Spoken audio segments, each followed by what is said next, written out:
Christmas ewe के अवसर पर आइए आज हम आपको लेके चलते हैं रामकृष्ण शारदा मिशन हाउस खास नई दिल्ली। रामकृष्ण भावधारा में ये एक महत्वपूर्ण दिन है। आइए देखते हैं इसी सेलिब्रेशन के कुछ अंश।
प्रयत्नशील देखो तो यह जान लो कि वह मेरे ही देश से उत्पन्न हुआ है तथा मैं ही उसके माध्यम से कार्य कर रहा हूँ।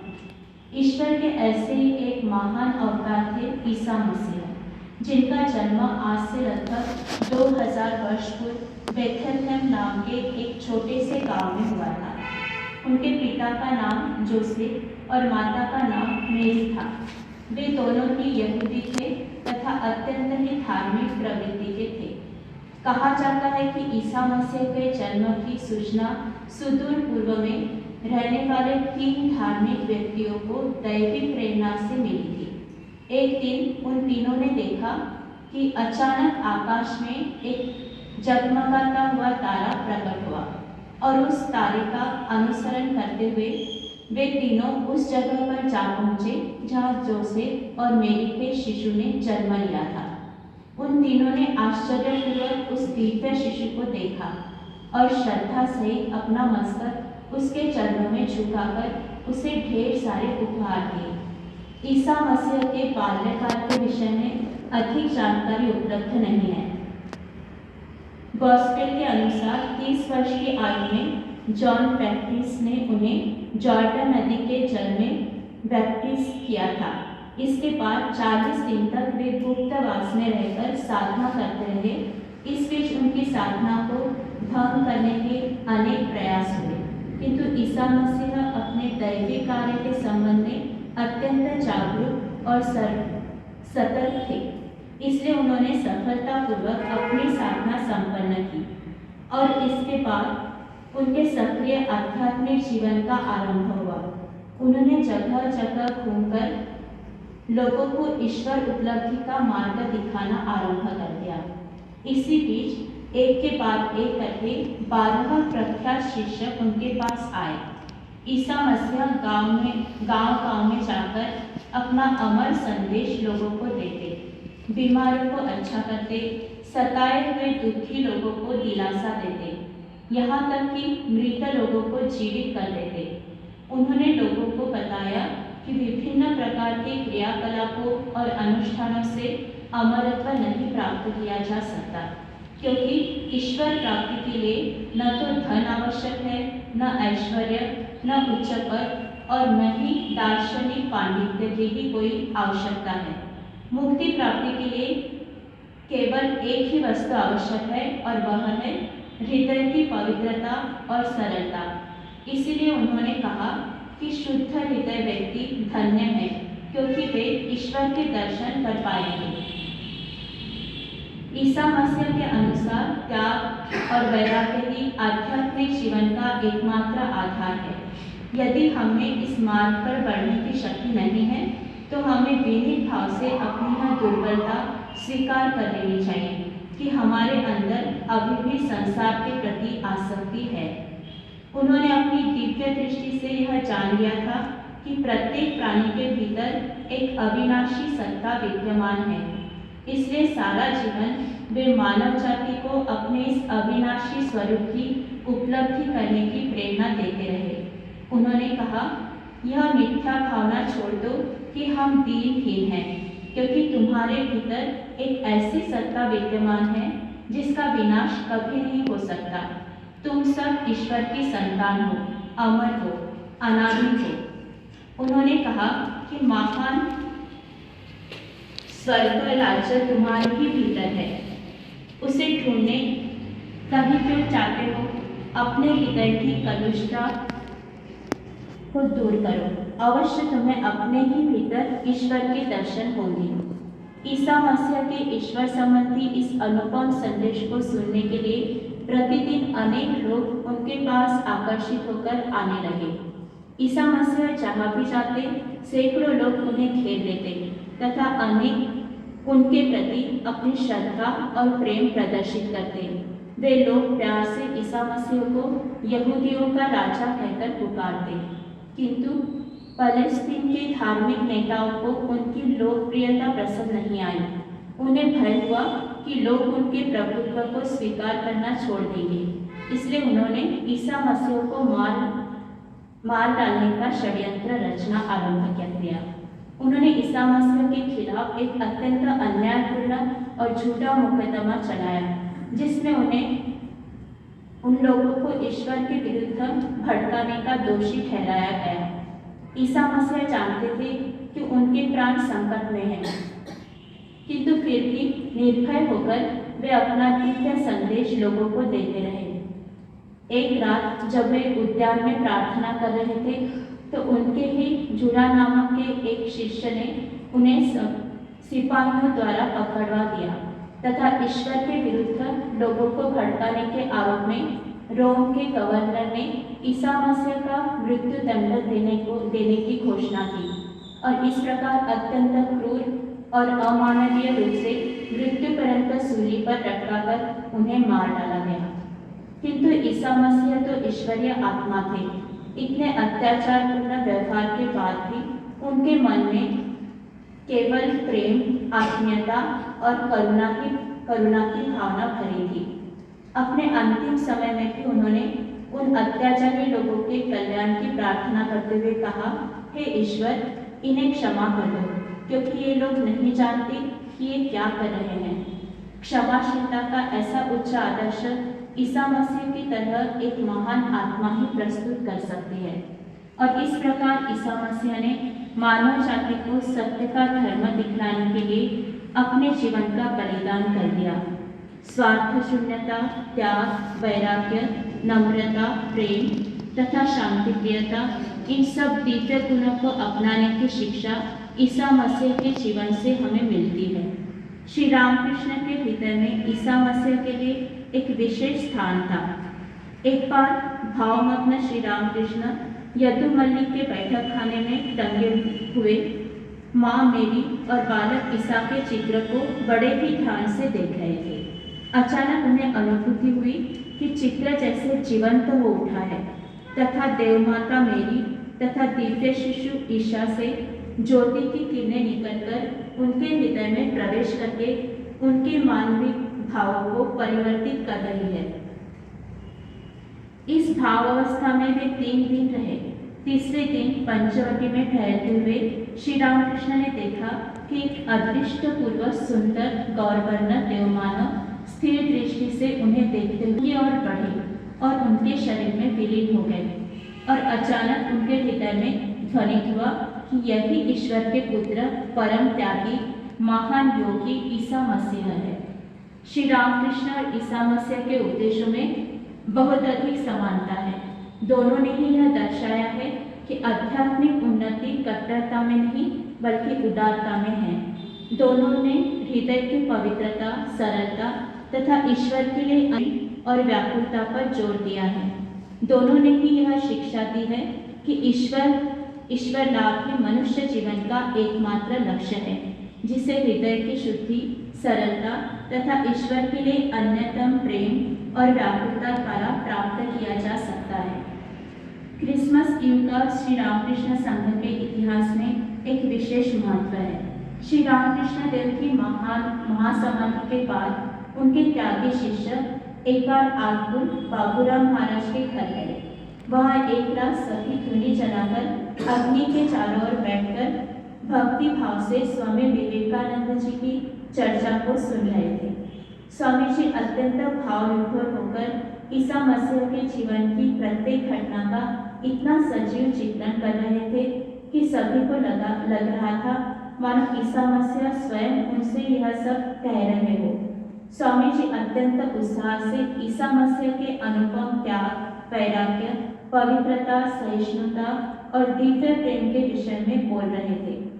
अचानक स्वामी जी ने अपने सभी गुरु भाइयों से कहा, एक एक करके ईसा में परिणत हो जाओ, संसार के उद्धार के लिए कार्य करो, ईसा मसीह के समान सर्वस्व त्याग करके ईश्वर की प्राप्ति करो। उन्होंने फिर कहा, सर्वस्व त्याग यही एक आदर्श है जिसकी शिक्षा ईसा मसीह ने हमें दी है।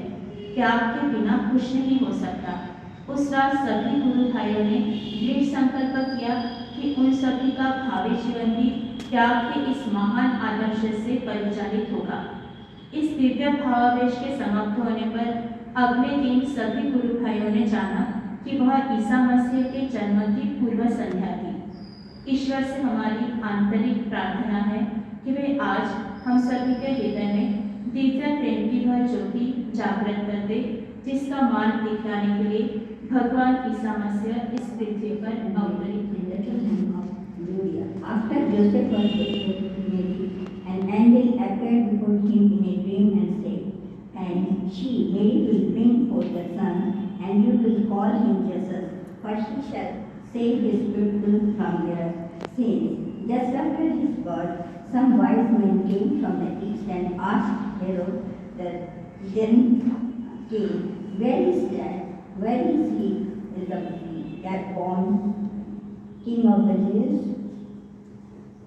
For we have seen his star in the east and have come to worship him." Herod became terribly afraid and ordered the massacre of all the newborn children so that his enemy might be nipped in the bud. Defying his consent, Satan always ruled supreme. Jesus was saved from the wrath of Herod as his father fled with him to Egypt. After the death of Herod, Jesus came to Galilee and then to Nazareth. He was baptized at the river Jordan by John the Baptist as soon as he was baptized. He saw the Spirit of God descending like a dove and lighting upon him, and a voice from heaven was heard saying, "This is my Son, in whom I am well pleased." No light has up till now been thrown on his life of spiritual practice, but it is said that after being baptized, he was not seen for about 40 days. Afterwards, he was tempted in various ways by Satan. But as he was always watchful and conscious of his divine mission, Satan could not do anything. From that time, Jesus began to preach and to say, "Repent, the kingdom of heaven is at hand." One by one, the 12 famous apostles were commissioned. Accompanied by them, Jesus went from village to village, spreading his new gospel, healing the sick, consoling the troubled, and giving bring more that they shall be unholy. Blessed are the meek, for they shall inherit the earth. Blessed are they which do hunger and thirst for righteousness, for they shall be filled. Blessed are the merciful, for they shall obtain mercy. Blessed are the pure in heart, for they shall see God. Blessed are the peacemakers, for they shall be called the children of God. Blessed are they which are persecuted for righteousness' sake, for theirs is the kingdom of heaven. Blessed are you when men shall revile you and persecute you, and shall say all manner of evil against you falsely for my sake. Holy night,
देवाक्षर के साथ जुड़ने के लिए आप सभी का बहुत बहुत धन्यवाद।